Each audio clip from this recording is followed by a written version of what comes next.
Started recording. Okay, so in this study, we would be looking at how video games could influence flow experiences, identification with game characters, as well as players' attitudes.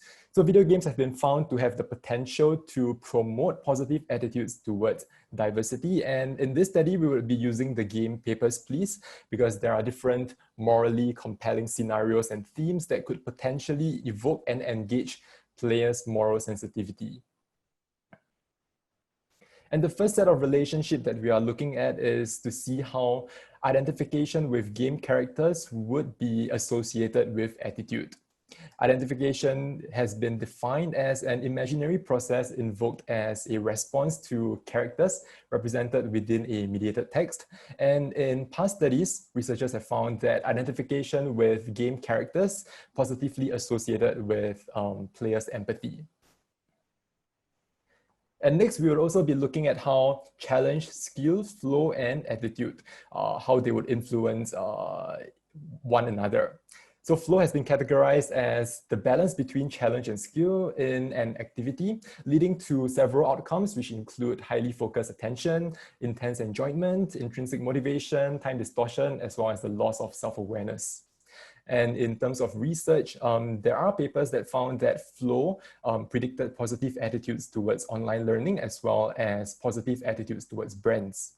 And challenge has also been found to be a significant predictor in terms of influencing people's increased learning, and that was also associated with attitudinal changes. And also we will be looking at the relationship among challenge, skill, flow, and identification with game characters. Flow has been found to be a positive predictor towards character identification. And there was a study that found that greater identification with game characters was correlated with higher levels of flow. However, in terms of the relationships among challenge, skill, flow, and identification with non-player characters, there is currently a lack of studies. So in this paper, in this research, we hope to be able to bridge this gap in literature. So this game that we use, it's Papers, Please, and it could be found on Steam. It's a game where players take on the role of a border inspector who has to go through the different documents of travelers. You have to check whether the passport has the correct information. And there are different moral choices that players have to make. So for instance, in this screenshot, there's this lady who did not provide the correct documents, but she hopes to go through the borders because she said that if you do not allow her to pass the borders, she would be killed if she returns to her home country. So there are different choices, and players have to balance the dilemma of earning sufficient credits to support their family members and also empathize with the travelers. But in terms of the game mechanics, any wrong decisions made in the game would result in penalties. So based on the literature that we have found and what we have read, we made the following hypothesis, and we predict that identification with the player character would be positively predicting more negative attitudes towards immigrants. Whereas for identification with NPCs, we predict the opposite results. So it would be a positive predictor towards the reduction of negative attitudes towards immigrants. And for perceived flow, we predict that it would be a positive, it will be positively associated with attitude change towards immigrants, and it would also be positively predicting identification with the player character, which is the inspector. And also for our research questions, we would be finding out how does perceived challenge in the game influence attitudes towards immigrants? What are the relationships between perceived gaming skill and identification with player character, as well as identification with the NPCs? Lastly, we will also be looking at the relationship between perceived flow and identification with NPCs. So we designed a pre-test, post-test quasi-experimental setup, and it was a 1-hour study where we first measured participants' attitudes towards immigrants, and they watched a 5-minute tutorial video on the game Papers, Please. And after that, they actually had 30 minutes to play the game, and we did a post-game questionnaire, which measured the following items. And this include attitude towards immigrants, identification with the player character and non-player characters, perceived challenge and skill, as well as perceived flow. We recruited a total of 56 participants from a university in London, and there were about 41% who were males and 58% who were females. And out of the 56 of them, there were 3 of them who had experiences with the game before the study. These were the results that we got based on the gameplay study. And in terms of the attitude, a higher attitude score would actually mean a more positive attitude. So we did a PET samples t-test to see whether there were any changes in terms of attitudes after the gameplay.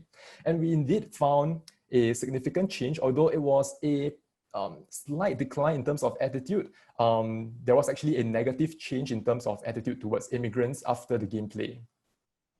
So we did a regression analysis to understand what were some of the predictors towards participants' post-game attitude towards immigrants, and we found that identification with the player character was a negative predictor towards post-game attitude, and identification with the NPCs was, on the other hand, a positive predictor towards post-game attitude.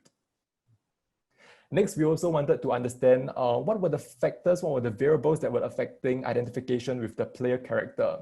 And we found that for challenged and perceived flow, they were both positive predictors towards identification with the player character. However, in terms of identification towards the NPCs, there were none of the flow-related concepts which include challenge and skill. They were not significant predictors towards this dependent variable, which is the identification towards the NPCs. So based on our results, the negative attitude change was driven by the identification with the game characters, but not flow. And in terms of the identification with the player character and NPCs, they actually led to different attitudinal changes. And the results that we got were actually in line with past studies where players were able to monitor the goals of different agents in narratives. And in this case, in Papers, Please, perhaps the negative change in attitude could be due to the conflicted goals that players actually experienced because they were playing the role of the inspector, whereas travelers were kind of opposing the goals. So that could have resulted in a more negative attitude towards immigrants. Next, for flow and identification with the player character, we found that flow was a positive predictor towards identification with the player character. And we also found that our results also suggest that having sufficient challenges in video games could be crucial in terms of increasing players' identification with the game characters, although there were no significant effects on the post-game attitude in this study. In terms of skill, we also did not find any significant effects on identification with the player character. And for the relationship between flow and identification with the NPCs, we found that none of the flow-related concepts influenced the identification with NPCs. And this is possibly due to the fact that players were cognitively overloaded with the information because many of them did not play the game before this study. So perhaps due to the amount of information that they had to look through, they were cognitively overloaded, and future research could investigate the cognitive load in terms of gaming effects. Next, for flow and attitude change, we found that flow and its related concepts did not contribute to attitudinal change, and bias has been shown to be difficult to change, so reaching a flow state might not be enough to change attitudes. For future research, we could investigate how the narrative structure and the narrative presentation could influence the effectiveness of gaming. So that's all for our presentation. And if you have any questions, you could let us know in this chat, or you could send us an email or drop us a message on Discord. Yeah, thank you. Thank you very much. We have, thank you for the very nice presentation. We might have room for a question, maybe two, before the next presenter is setting up. The next one is video, right, David or Phil? Yes, it is. So if there's any question for the speaker, it's time to ask it, maybe. I have a question. If Go ahead. Go ahead. So, I mean, thank you very much for the talk. It was really quite interesting. So I just wonder, so since this was quite sort of like a short study, right, about an hour's worth of time, and you're saying, you know, it's sort of sometimes difficult to change people's, you know, opinions and biases and everything. I wonder have you thought about doing some sort of longitudinal study? Yeah, actually, it would be actually interesting. I'm not sure whether Papers, Please would be the best game to see whether there would be changes in terms of attitudes towards maybe immigrants or other groups. But yeah, I think a longitudinal study would be good if we could design a game that can possibly change people's attitude. Yeah. Yeah. If I may also just jump in here, we do have a plan to collect second round of data, seeing that there's some of the things we did not measure. For instance, we really wanted to try to figure out why is it this game had made people's attitudes worse. And then so we were speculating there will be a few possible reasons from either the narrative or the ways in which certain mechanics were working. And so there's a few things we actually want to try to investigate. So we may run another study soon, just to add in a bit more of variables on, let's say, cognitive load and the ways in which they're responding to certain mechanics. We also had a set of video recordings of how they play the game. And then so we would probably also go into the videos and try to see if qualitatively are we able to actually find out a bit more about exactly what had happened during the gameplay. Yeah, I feel like you've opened sort of like a can of worms of a whole range of experiments you can now do. So Yeah, please join us. yeah. Yeah, you can, I guess, discuss this further in Discord. And kudos for the selection of the game. It's a wonderful game. Well done. And yes, there's so much you can do quantitatively, qualitatively. So good luck with that. Thank you, Dominic and Vivian.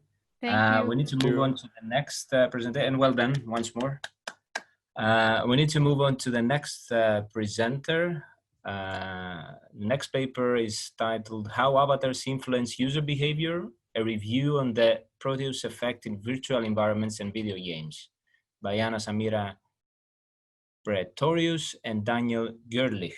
I'm sorry if I didn't pronounce your names correctly, which most likely I killed them. So I guess we are ready for the video.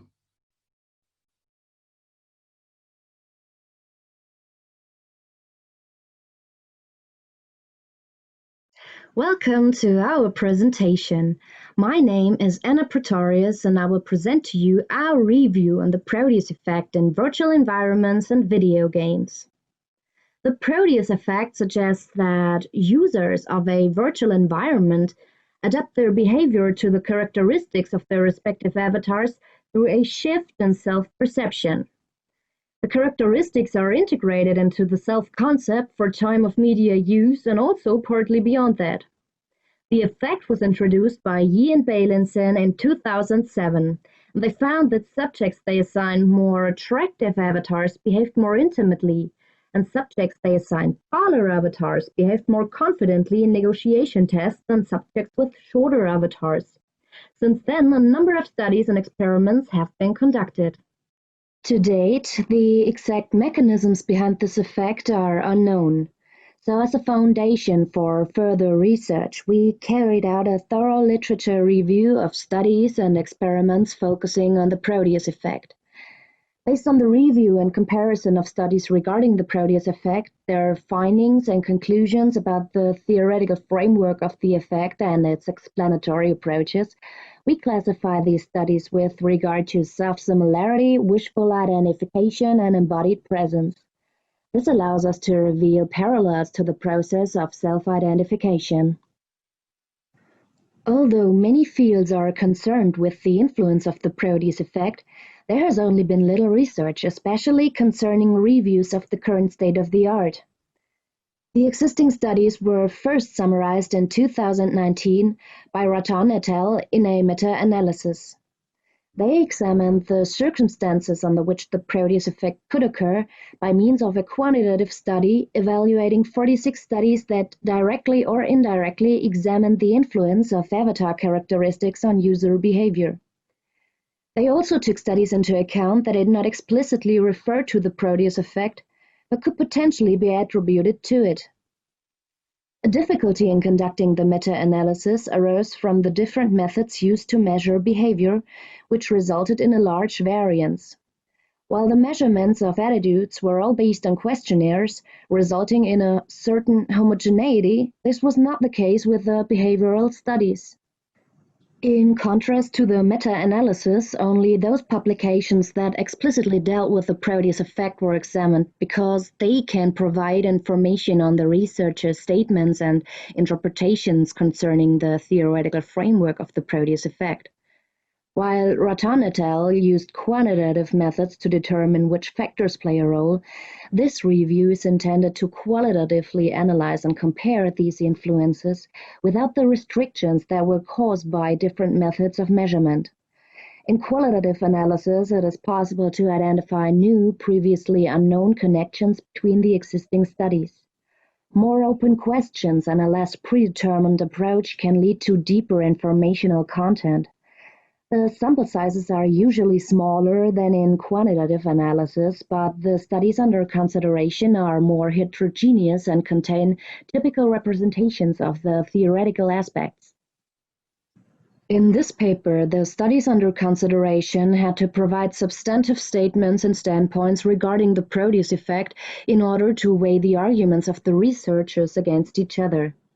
As the Proteus effect is not mentioned by name in a certain number of studies included in the meta-analysis, these studies are not considered. Instead, studies not included by Rattan et al. Because they did not fit the criteria of their meta-analysis, for example, free choice of avatar, were examined. In order to investigate the extent to which avatar identification may interact with the Proteus effect, we incorporated the results of the studies into an identification model from Van Looy et al. You can see it on the picture below. This model was chosen because each identification category indirectly fits the statements from the meta-analysis without itself referring to the model. So in first step, the overlaps with that model are derived from the results of the meta-analysis, and afterwards, the statements of the selected studies are related to the categories of the model. The theoretical framework of the Proteus effect is based on self-perception theory and assumes that thinking and behavior is influenced by a conscious observation of the avatar. Identity cues of the avatar are internalized and temporarily integrated into the self-concept. Priming as an alternative explanatory approach assumes that this process is an unconscious and automatic behavioral assimilation which can be explained by the activation of associations and the suppression of inconsistent concepts. Another approach assumes a hybrid of both concepts, and the question of which mechanism is more effective depends on the situational circumstances, like the association between the user's self-perception and the avatar's characteristics through identification, embodiment, etc. Possible influencing factors are feedback loops such as behavioral confirmation and behavioral compensation. Both effects conflict with the paradigm of the Proteus effect, since it is based on an intrapersonal process that occurs independently of the presence of others. Feedback loops, on the other hand, occur through interpersonal dynamics and can therefore lead to false positive or negative results. In contrast, stereotype threat and stereotype lift effects can lead to a self-fulfilling prophecy when the Proteus effect occurs. They are both compatible with the paradigm of the Proteus effect, as they show that the stereotype of the avatar has been integrated into the self-concept, and as such they can both be used to explore the Proteus effect. Another influencing factor is identification.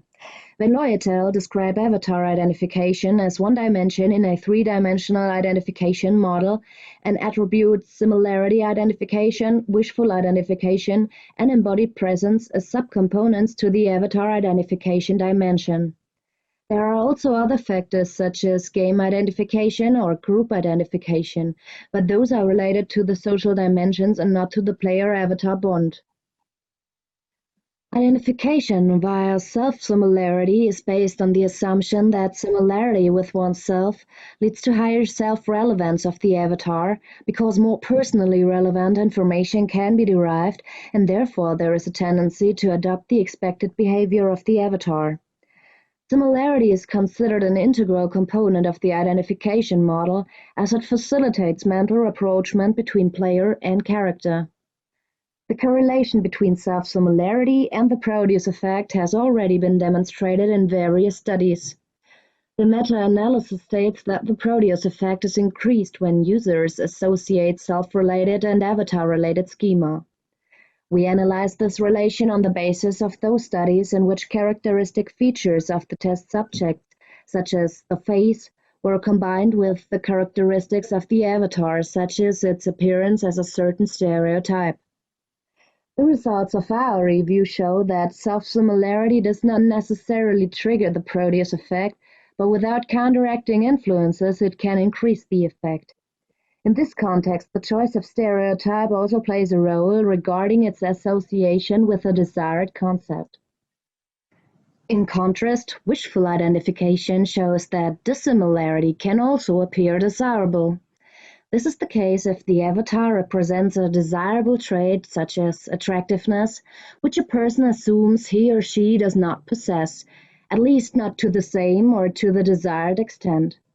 For the time of avatar use, this results in identification that in turn leads to the elimination of discrepancy between the self-image of the person and the desirable qualities of the avatar.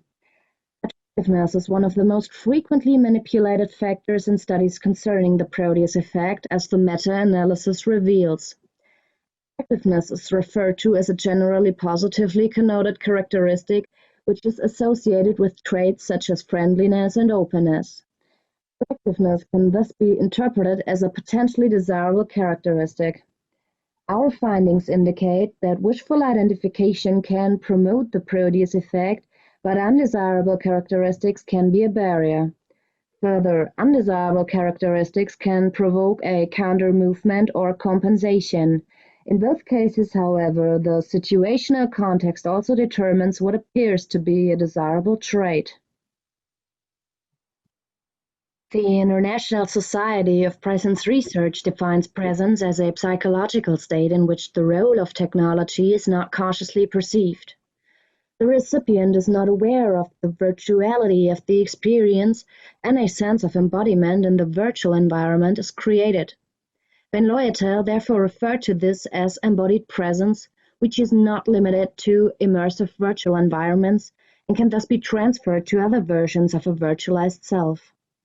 The meta-analysis identifies embodiment as a relevant factor in the study of the Proteus effect. The results of our review indicate that embodiment can have stronger effects than other forms of self-representation. It does play an important role for the user-avatar bond and can therefore represent a threshold for self-perception from the avatar's perspective. User-avatar connection expresses itself on these different levels and is thus conducive to the occurrence of the Proteus effect. Accordingly, the Proteus effect could also be understood as an identification process that takes place intrapersonally in the interaction between user and avatar. It must always be assumed that social dynamics also have an influence, and that interpersonal factors such as feedback loops and group identification may also have a stronger effect than the Proteus effect. Future empirical research must show whether the Proteus effect is able to override those influences. Since virtual worlds will play an increasingly important role in the reality of many people's lives, it is necessary that research deals with phenomena such as the Proteus effect at an early stage, so that possible risks can be avoided and potential can be used sensibly. Just as the virtual self can be shaped, the Proteus effect shows that this transformed self-representation can also shape self-perception and self-concept in turn.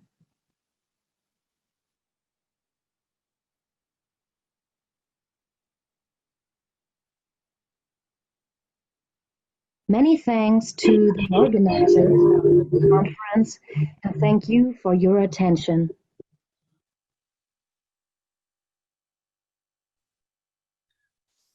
Thank you very much for the very, very nice presentation. Very, very interesting problem actually you're tackling with, and the review of this phenomenon. Do we have any questions? The audience, you're welcome to unmute yourselves. You're welcome to write on the chat.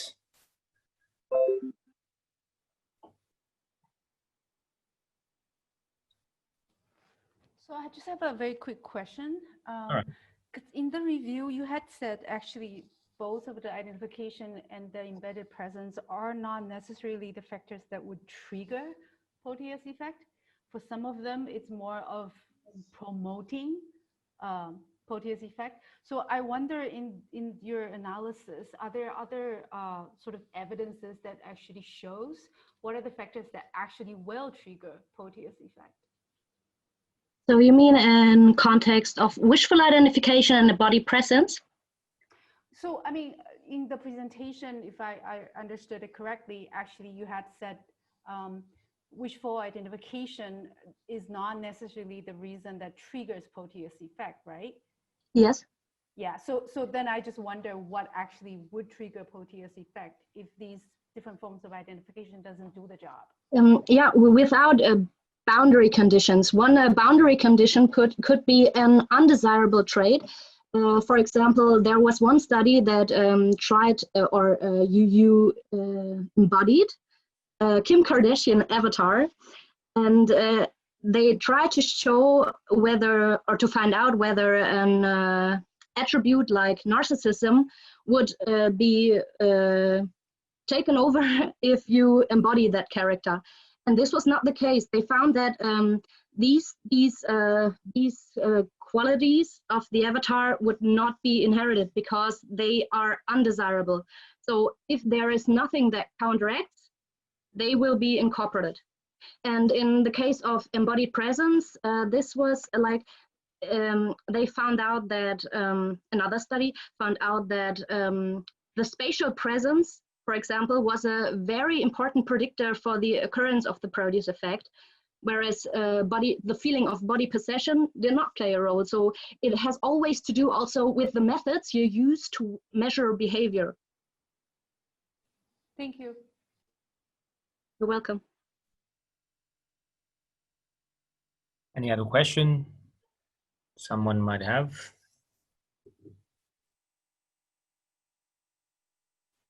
I have a question because and I hope it's a simple one. You gave us a review of the various components and the various factors that contribute to this effect, and you presented them, to my understanding, individually, like which of these factors actually affect positively the Proteus effect.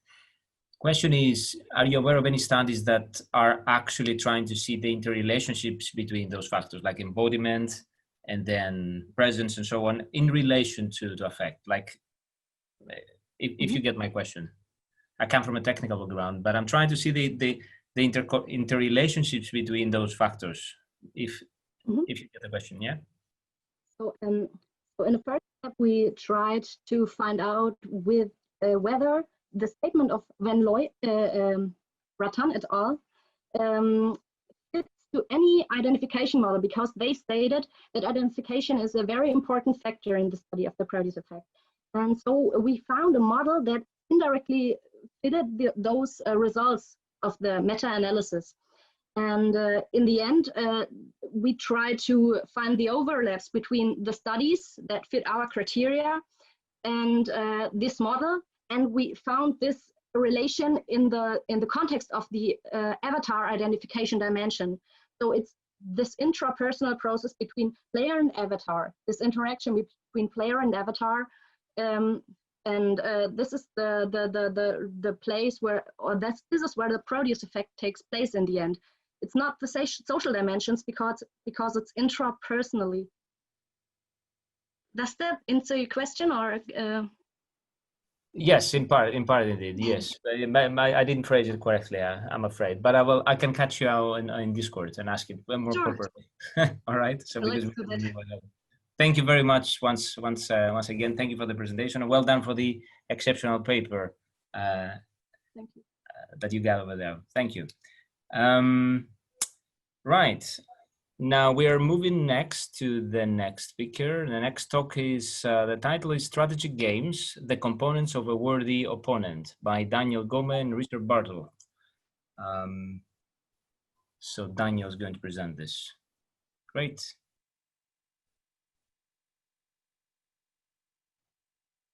So ready when you are. All right. So I'm essentially looking into what players want from opponents from AI in strategy games. And as a kind of overview at the beginning, I took a whole lot of comments from player forums to make a grounded theory on the expectations that players seem to have AI. For strategy games particularly, because there are so many types of games out there. I'll look at why I did it, what I did, the shenanigans I went through, and what came out the other side. So the big reason why that I started down this path is strategy games are really hard to make AI for. When you make them, they're hard to debug. It's a sprawling, huge state space, a lot of action spaces. So a lot of cutting edge AI techniques just don't get to grips with it very well. So the AI often has to cheat. You wonder why? You see this. It's a mess. It's hard enough for a human to deal with, let alone an AI opponent. So I thought at the beginning of my PhD, cool, I'm going to fix this. We're going to make an AI that's made up of hierarchical modules, interfaces between them. It's going to be great. It's going to make for better AI. But then I asked, what is better AI? What is better AI? And so I started looking. Is it about winning more? Is it intentionally losing to the player, providing challenge? Is it inducing flow, dynamic difficulty, or just not cheating? But the big thing was, I couldn't find anything where we actually asked the players. And I know some game designers might be crying internally right now because you ask the players what they want, they'll give you 5 different answers going in different directions. So that's why I went and found where they lurked, the forums. So I delved into a lot of comments. But first I had to choose what games to look at. I chose Civ 6 and Endless Space 2 because they're both modern strategy games that should represent how games currently suffer AI-wise in the strategy genre for players. Went and found where they lurked, Steam forums, Reddit, and stole any comment I could find that expressed opinions about the AI, whether that was explicit or implicit. And then it was time to do a grounded theory on that. And some people might not be familiar with grounded theory, so I'll go over it a bit. It's a qualitative method where you take bits of data and you tag it with the concepts it represents. So if someone goes, the AI is always taking me over too soon, I can never do anything about it, you can tag that as overwhelmed early, perhaps. And you go through all the comments and doing that. And later on, you take those codes, those tags, and tie them together into categories, kind of ways of wrapping around those codes, explaining them, linking them together. And you keep going until you have a single kind of theory that wraps around what it's got. And it's called grounded theory because at all points it's kind of connected to the data. So yeah, rinse and repeat. So the stuff I went and got were all comments from various forums. So Civ 6 from Steam community forums, that was their most active, and then the space from both Reddit and the Steam community. I wanted to take from different communities because to remove any kind of community bias that might be hanging about. Ended up with almost 220 comments, so many. I went to go for a couple other games, but Civ 4, their forums don't let you search for AI. Horrible. Stellaris, there's a kind of in-fiction AI, so you can't search for AI without finding stuff to do with the tech tree and AI. But I ended up getting a lot of comments, with my favorite of all of them being AI is stupid, which summed up a lot of what they thought. And so I went through an NVivo, coding all these various bits of comments. Then in vivo crashed, it all died, and I had to start from scratch. I'm not salty about it at all. But then I ended up with some results after a long while of this and many iterations. And the big overarching thing was that players had expectations. And I think those are because they kind of replace a human in this context. You can't have, if you can't find the 8 humans to play a game, you might fill a couple of those with bots. And so it brings some implicit expectations with it. And those are here. There'll be competition, tension, and struggle. They'll play by the same rules, the same playing field. Their actions will be reasonable and that they can be guided.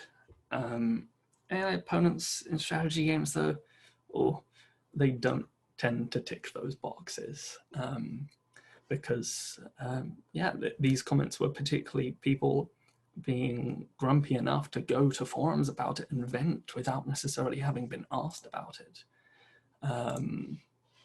So the first one, tension and competition, where players feel like they're being meaningfully competed against.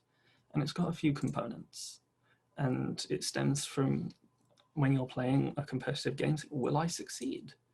And they have to have hope. They've got to be able to do something about it. But you can't let that power go unchecked. Otherwise, there's no resistance, there's no check, it's just doing things. So they have to want to do a thing to feel a sense of tension and competition. They've got to be uncertain as to what the outcome will be. They should be able to do things about it, but so can the opponent. You might have a very peaceful neighbor, but you know that just maybe he might have something up his sleeves. In this case, the Gandhi bug in one of the old civilizations, he will nuke you. So as an example, say you want to roll a 6. Maybe you're role-playing a character and their very life depends on it. So you're not certain what's going to happen when you roll this. You know what you want to happen, but you're not sure.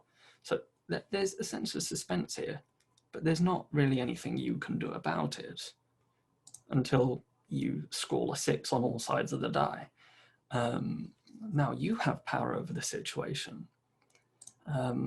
But so does Grog Dice Smasher, your opponent. If he doesn't like what you roll, he might smash the die.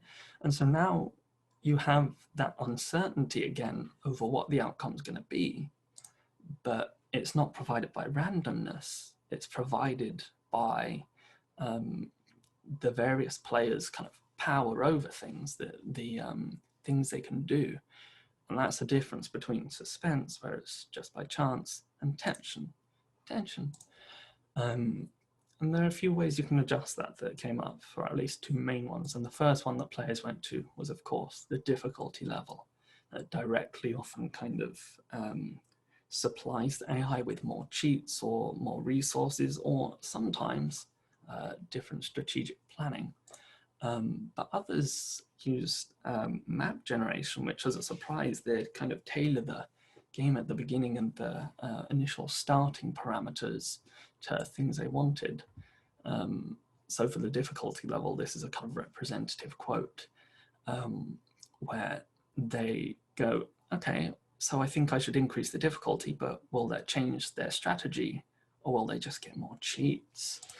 And another that used map generation to adjust the level of opposition that AI got from more AI, the pirates, and also so that to kind of put a limit, a check on their own power.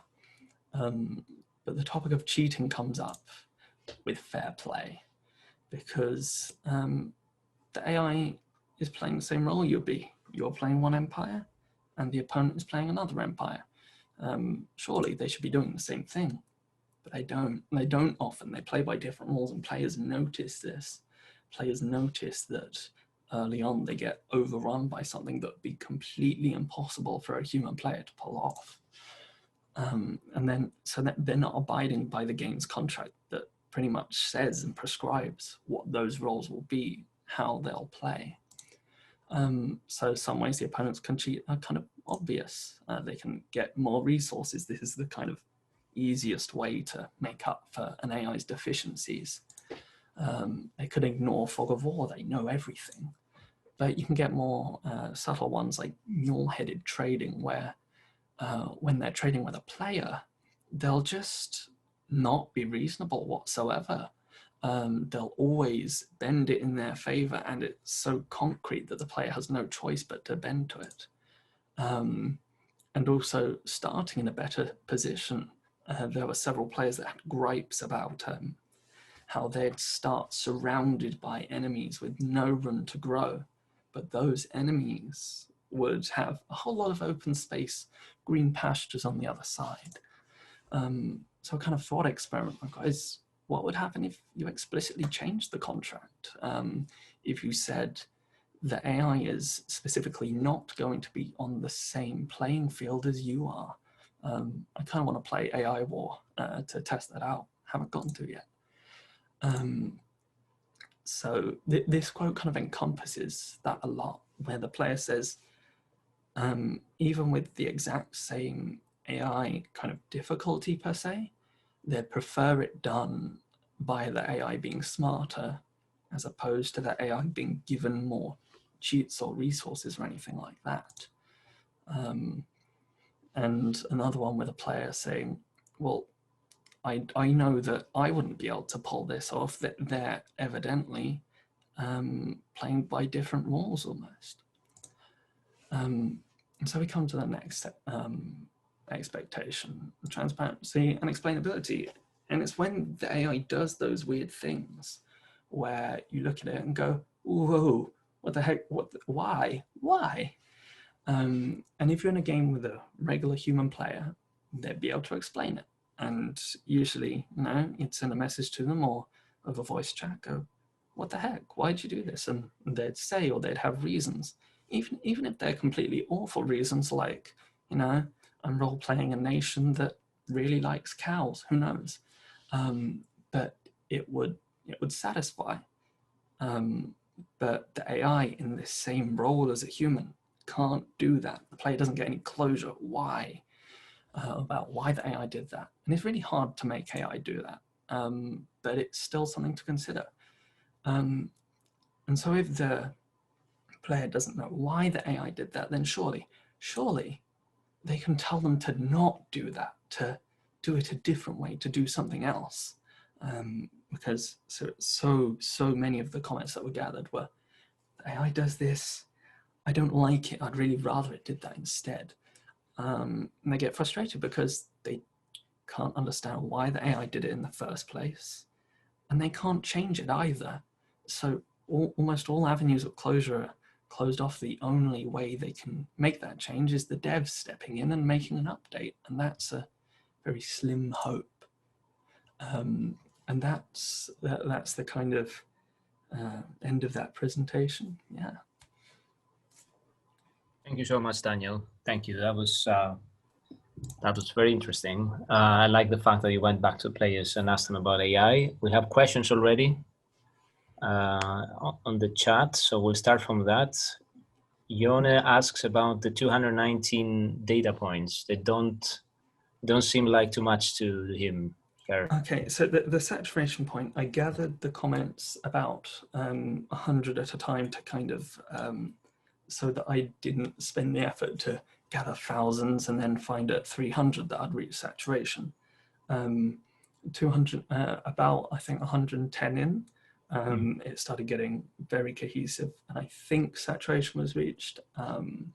But also doing that many comments, and some of them were paragraphs long, is ridiculously time consuming with grounded theory. And so my sanity was also slipping. All right.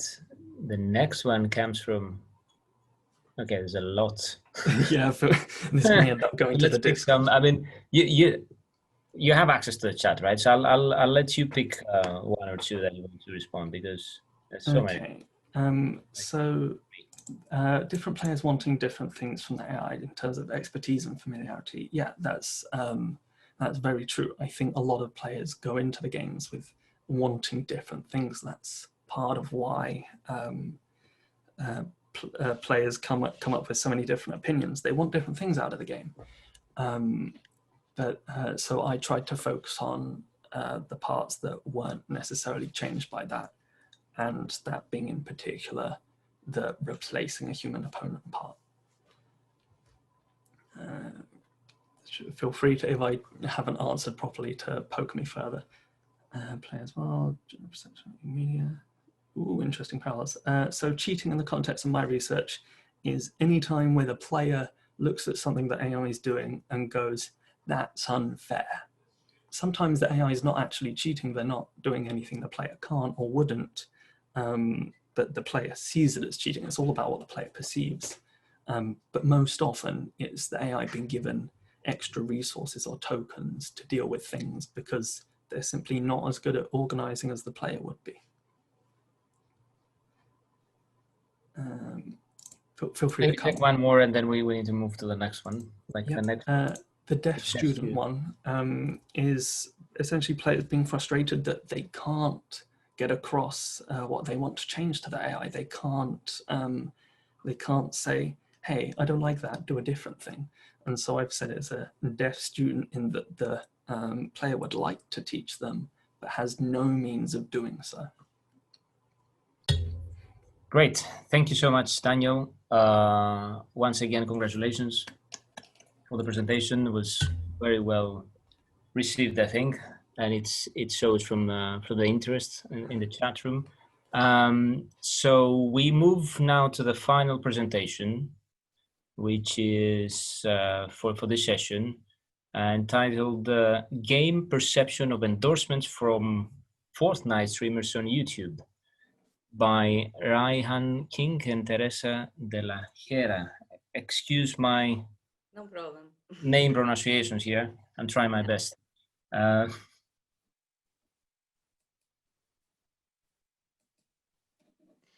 Okay, so Ray was supposed to present today, but he had some last minute issues. So I hope I'm going to still present something that you could understand and also answer all your questions today. The study is about Fortnite streamers as influencers. And what we wanted to do is basically to explore or study the overlap between two different fields or two different areas. One of them is influencer marketing, and in concrete, we were focusing on game influencers and in concrete mega influencers, so influencers with a big number of followers. And then we also wanted to combine this in relation to the field of free-to-play games and what is happening with free-to-play games and in concrete virtual goods and consumption of virtual goods in free-to-play games.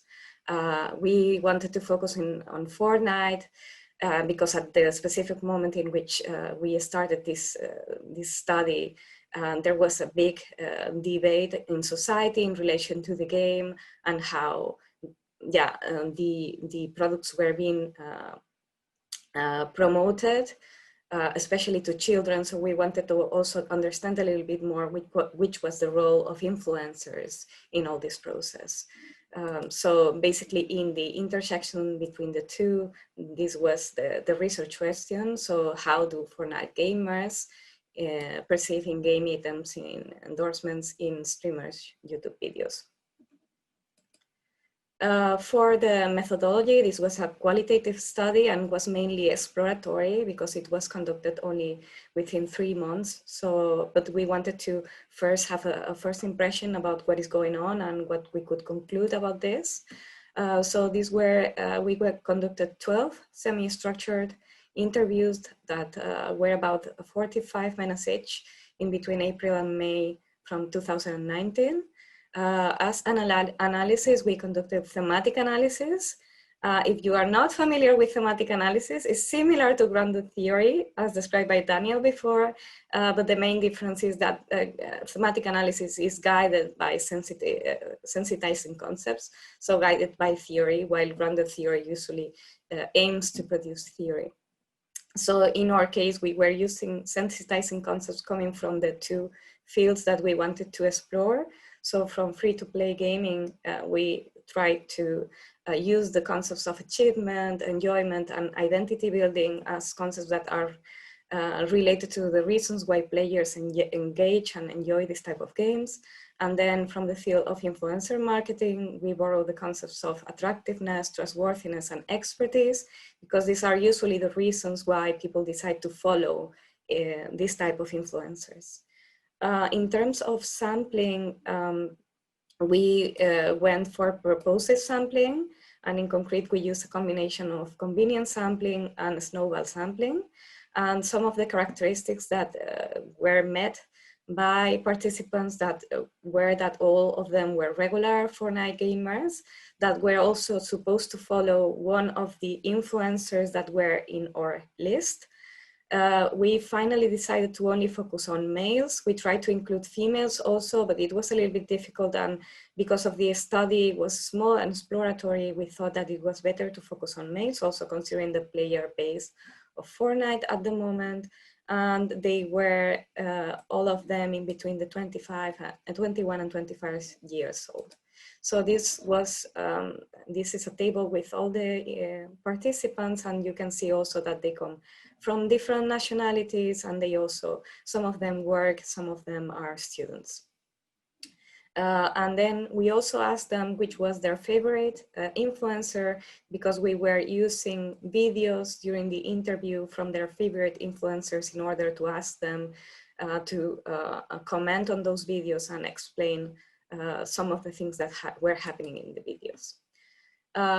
For the interview itself and how it was structured, we structured the interview into 6 topics that were related to the sensitizing concepts that we had in the theoretical framework. So we started with a block of introductory questions, and then we moved into discussing the attractiveness of the influencer, trustworthiness, expertise, and then achievement, enjoyment, and identity building in relation to how the influencer was able to actually foster this type of emotions and feelings in relation to the game itself. So we included questions such as, is the physical appearance of the streamer something that you pay attention to when watching these videos? Do you consider the streamer to be a reliable source of in-game strategy information on Fortnite, for example? Were you able to complete challenges with the advice from the streamer? Can you recall a specific moment when you were watching the streamer and you enjoy his video, for example? So these are, of course, just example of questions, but you can imagine more or less which type of interviews we were conducting. And as I said, we were using videos also during the interviews from the streamers, and we were analyzing the videos with them in order to identify specific moments in the videos that were relevant for them and the way they were interpreting these moments. As the results, we identified 3 main themes, and they are somehow interconnected to each other. So basically what we found out is that in the first, what happens first is that the gamers, they perceive these videos, even they are promoting games, and they are promoting in some cases or endorsing a specific virtual goods and elements that they have to pay for. They identify the videos as entertaining content.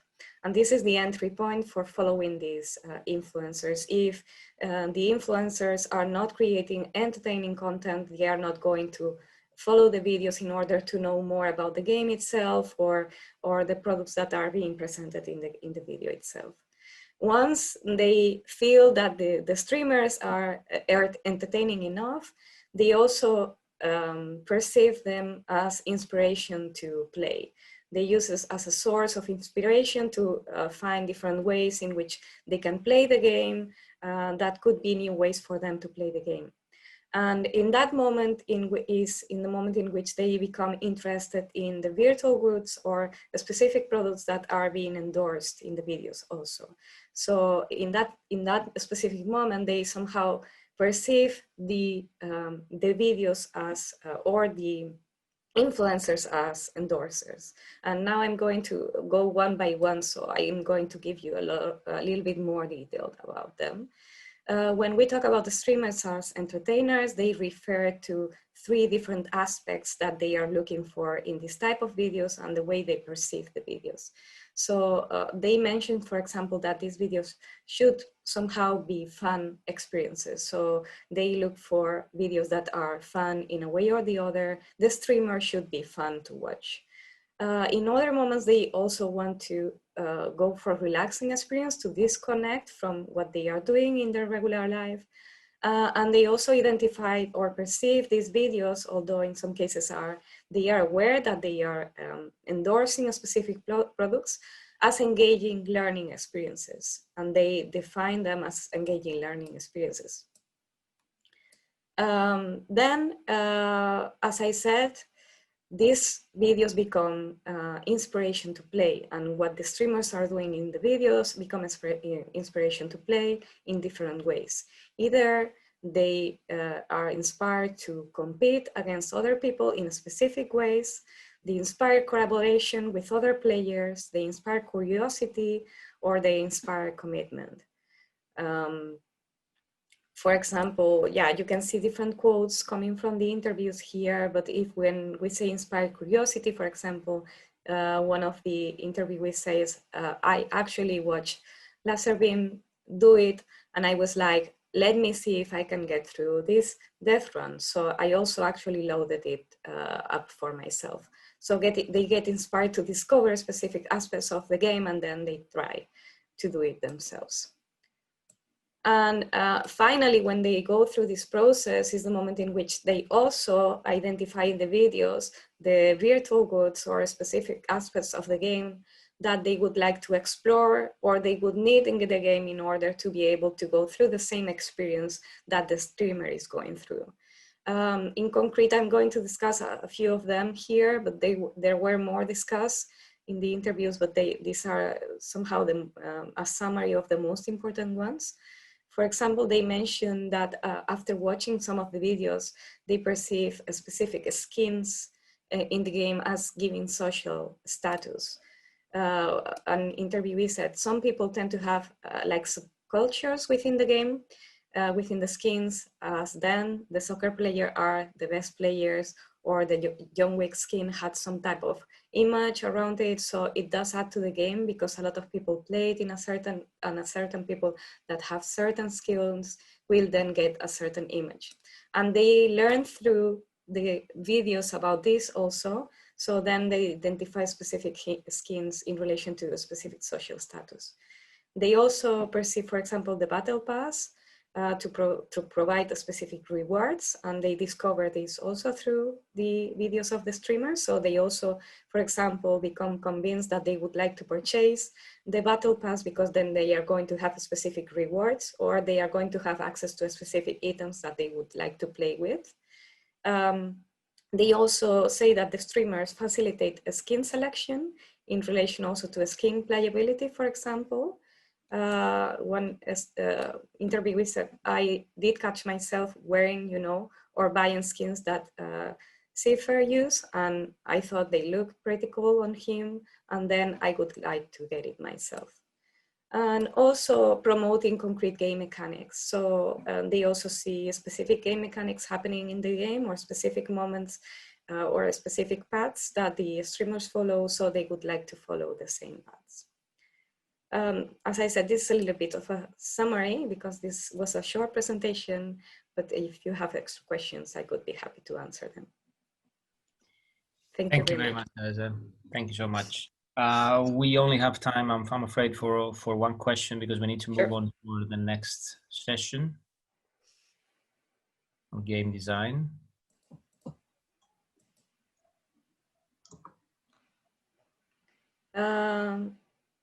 I'm not sure if there are any questions in the chat because I see one long one, but I'm not sure if it's a question or a comment. No, that's Daniel's response. Okay.